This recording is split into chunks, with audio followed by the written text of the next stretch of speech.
Hello সবাইকে, আমি স্নেহা নিয়ে চলে এলাম আরও একটা নিউ মিনি ভ্লগ। সকাল সকাল ডিম টোস্ট দেখে এতক্ষণ নিশ্চয়ই বুঝে গেছো, হ্যাঁ সকাল সকাল সবাই মিলে একসাথে করে নিলাম ব্রেকফাস্ট। আজ অনেকটা ভোরেই উঠেছি, তার কারণ আজ শিটং যাওয়ার দিন। শিটং যেহেতু যাব তাই জন্য সকাল সকাল রেডি হয়ে নিয়েছি আর এখানেই চেক আউট করে নিলাম।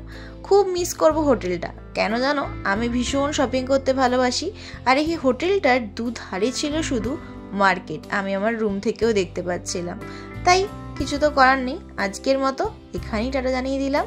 তবে হ্যাঁ, নেক্সট টাইম যখন দার্জিলিং আসবো অবশ্যই থাকার চেষ্টা করব এই হোটেলটাতে। অ্যাকচুয়ালি দার্জিলিং মেলের খুব কাছেই এই হোটেলটা।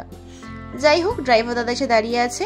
এখন আমরা ড্রাইভার দাদার সাথে চলে এসেছি দার্জিলিংয়ের বিখ্যাত এই জুটাতে। তো বন্ধুরা, এখন আমরা চলে এসেছি দার্জিলিংয়ের সবচেয়ে জনপ্রিয় জায়গাগুলোর একটা পদ্মজা নাইডু হিমালয়ের জুলজিক্যাল পার্কে। পাহাড়ের কোলে এমন একটা জায়গা যেখানে একসাথে এত রকম বন্যপ্রাণী দেখা যায়, সত্যি অবিশ্বাস্য।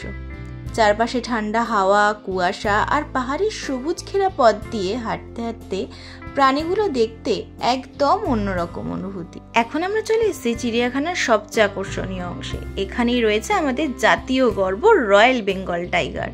কাছ থেকে বিশাল আর রাজকীয় বাঘকে দেখা সত্যি এক রোমাঞ্চকর অভিজ্ঞতা। তার চোখের দৃষ্টি, হাঁটার ভঙ্গি আর শরীরের বল সবকিছুতেই একটা রাজত্বের ছাপ আছে। পাহাড়ের ঠান্ডা হাওয়ায়ও এই বাঘের উপস্থিতি যেন একটা আলাদা শক্তি ছড়িয়ে দেয়। আর একটু এগোলেই দেখা মেলে একেবারে ভিন্ন সৌন্দর্যের সাদা বাঘ বা হোয়াইট টাইগার। বরফের মতো সাদা শরীর, কালো ডোরা কাটা গায়ে আর সেই গভীর চোখ দেখলেই মুগ্ধ হয়ে যেতে হয়। হোয়াইট টাইগার আসলে রয়্যাল বেঙ্গল টাইগারেরই এক বিশেষ রূপ, কিন্তু দেখতে যেন স্বপ্নের মতো লাগে। চিড়িয়াখানায় ওকে এত কাছ থেকে দেখা সত্যি এক অন্য অভিজ্ঞতা বলেই আমি মনে করি। মনে হয় যেন বরফের রাজ্যের কোনো রাজা আমাদের সামনে হেঁটে বেড়াচ্ছে। এখানে সবচেয়ে বেশি নজর কাড়ে রেড পান্ডা। ছোট্ট মিষ্টি, একেবারে গল্পের চরিত্রের মতো লাগে। এই চিড়িয়াখানাটা শুধু প্রাণীর দেখার জায়গা নয়, এটা একটা শিক্ষার কেন্দ্র। এখানে বিপন্ন প্রজাতির প্রাণীদের সংরক্ষণ করা হয় খুব যত্নের সঙ্গে। পাহাড়ের জলবায়ু আর পরিবেশের সঙ্গে মানিয়ে নেওয়া এসব প্রাণীদের জীবনযাপন কাছ থেকে দেখা সত্যি মন ছুঁয়ে যাওয়ার মতন এক বিষয়। যারা নেচার লাভার বা ফটোগ্রাফিতে আগ্রহী তাদের জন্য আমার মনে হয় এই জায়গাটা যেন এক স্বপ্নের মতো। একটা মজার ব্যাপার জানো, এই চিড়িয়াখানাটাই হলো ভারতের একমাত্র জু যেখানে হিমালয়ের প্রাণীদের সংরক্ষণের এত গুরুত্ব দেওয়া হয়েছে। তাই দার্জিলিংয়ে এলে এটা একদম মিস করা যাবে না। এখন আমরা বেরোলাম, দেখলাম রয়েছে একটা সুন্দর ছোট্ট মার্কেট যেখানে বিভিন্ন ধরনের ব্যাগ থেকে শুরু করে শীতের পোশাক বিক্রি হচ্ছে। আর এখান থেকে আমাকে কিন্তু আমার বৌদি আর দাদা মিলে কিনে দিল একগুচ্ছ উলের ফুলের তোড়া, যা আমি অবশ্যই তোমাদের সাথে শেয়ার করব। আর এখানে রয়েছে কিন্তু খাবারের দোকানও, খিদে পেলে অবশ্যই তোমরা এখান থেকে টুকিটাকি খেতেও পারো। এখান থেকে বেরিয়ে পড়লাম একদম আমরা শিটংয়ের উদ্দেশ্যে। তবে হ্যাঁ, মাঝে যদি কোনো সাইট সিনের স্পট পড়ে অবশ্যই বলেছে ড্রাইভার দাদা সেটা কিন্তু আমাদের ঘোরাবে। এখন আমরা দার্জিলিং থেকে শিটং যাওয়ার পথে একটা খুব সুন্দর জায়গায় থেমেছি। রাস্তার ধারে ছোট্ট হলেও এই জায়গাটায় ফুলে আর রঙে ভরা, যেন পাহাড়ের কোলে এক টুকরো রঙিন স্বর্গ। আমরা এখানে একটু থেমে আরাম করে দাঁড়ালাম, ফুলের গন্ধে ভরা হাওয়া, কয়েকটা ছবি তুললাম আর সেই সঙ্গে খেয়ে নিলাম গরম গরম মোমো। পাহাড়ি রাস্তায় এমন মুহূর্ত সত্যি এক অন্য অনুভূতির যোগান দেয়। গাড়ির জানলা দিয়ে হাওয়া এসে মুখে লাগছে, নিচে পাহাড়ি ঝর্ণা আর দূরে রিয়ান নদীর শব্দ, এক অসাধারণ অনুভূতি। রিয়ান নদীর পথে নামতে নামতে পুরো ভিউটাই বদলে যায়।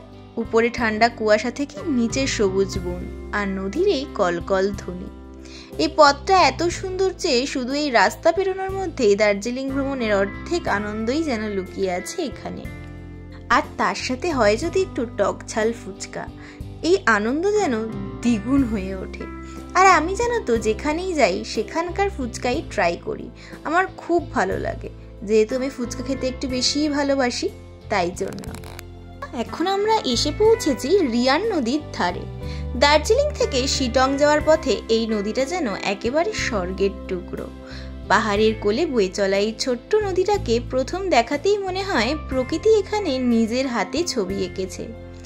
চারপাশে সবুজ গাছপালা, বাঁশের ঝোপ, পাহাড়ের ঢাল বেয়ে নামা ছোট্ট ছোট্ট জলাধারা মিলে তৈরি হয়েছে রিয়ার নদীর এই অপূর্ব সৌন্দর্য। নদীর জল একদম ঠান্ডা আর স্বচ্ছ, নিচের পাথরগুলো স্পষ্ট দেখা যায়। এখানে দাঁড়িয়ে শোনা যায় শুধু নদীর কলকল ধ্বনি আর পাহাড়ের হাওয়ার ফিসফাস। মনে হয় সময় যেন থেমে গেছে এখানেই।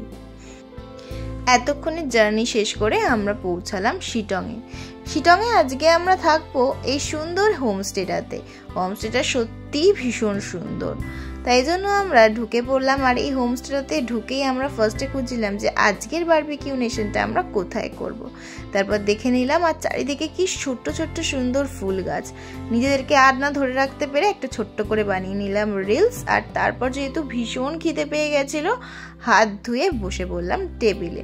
আর ভাইয়া এখানে তৈরি করে রেখেছিল আমাদের জন্য গরম গরম ভাত, ডাল, ডিমের তরকারি, বেগুনি। আর এই ঠান্ডায় ওয়েদারে সুন্দর গরম গরম ভাত আর তরকারি দিয়ে খেতে কিন্তু বেশ ভালো লাগছিল। আর সাথে ছিল আমার এই প্রিয় লেস। আমি যেখানেই বা যাই না কেন সেখানে এই লেসটা ক্যারি করি, যাতে আমি কিছু না পেলেও এই লেস দিয়ে খেয়ে নিতে পারি। তারপর দেখলাম মা আর ভাইপো মিলে সুন্দর এখানে বসে গেছে পাহাড় দেখতে। আস্তে আস্তে সন্ধ্যাও হয়ে গেছে, দিয়ে দিয়েছে গরম গরম কফি আর পকোড়া। তাই নিচের এই ডাইনিংয়ের জায়গাটাতে আমরা সবাই মিলে একসাথে বসে কফি আর পকোড়া খেলাম। আর এই হোমস্টেটাতে কিন্তু আর কেউ নেই, শুধু আমাদের ফ্যামিলিই রয়েছে। তাই জন্য বেশ নিজের বাড়ির মতন খোলামেলা পরিবেশ পেয়ে গল্প গুজব শুরু করে দিলাম সবাই মিলে বসে একসাথে। সাথে ছিল হাসি ঠাট্টা সব কিছুই।